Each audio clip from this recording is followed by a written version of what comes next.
On bass, recently arrived from the dark side of the moon, Mr. Stuart Sutcliffe. Money don't get everything, it's true.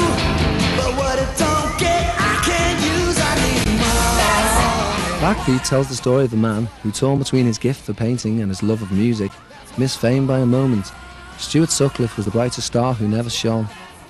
People in Liverpool respect Stuart, and he's got this, cult, rebel kind of artistic reputation, who's very respected and very cool, and everybody around here knows who he is. But as far as LA and people, some people, when I said I was playing the fifth Beatle, said, "Oh yeah, the drummer, right? The Pete Best, right?" And no, Stuart Sutcliffe. I said, "Who's that?" And they don't know. And there's this whole, that's what's so great. This explores the whole young generation of that period, which then led to the part that everybody knows about. What do you think? Do you want the truth? Please.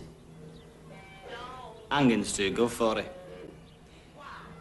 John met Stuart in Liverpool Art College in 1957, and Paul McCartney and George Harrison were at the Institute, which was this part of the same building around the corner. It was a school, high school, and that's how they got it together. Listen, John, this group can't carry Stu. You know that, don't you? We're not that good. You want him out? That's not what I said. Listen, you.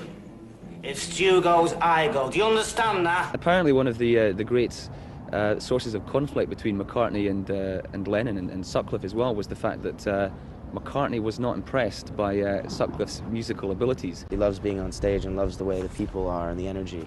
I don't think he really, he likes rock and roll too, but that's not his main interest. He's a painter, and that's where his mind's at.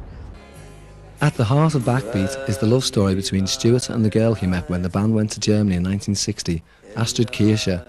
A photographer, Astrid was a leading light of Hamburg's artistic community, and she's widely credited with designing the famous mop-top look of the Beatles.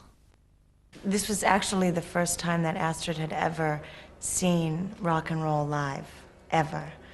And so to imagine this is the first time to be seeing this, it was something completely different than everything they were used to.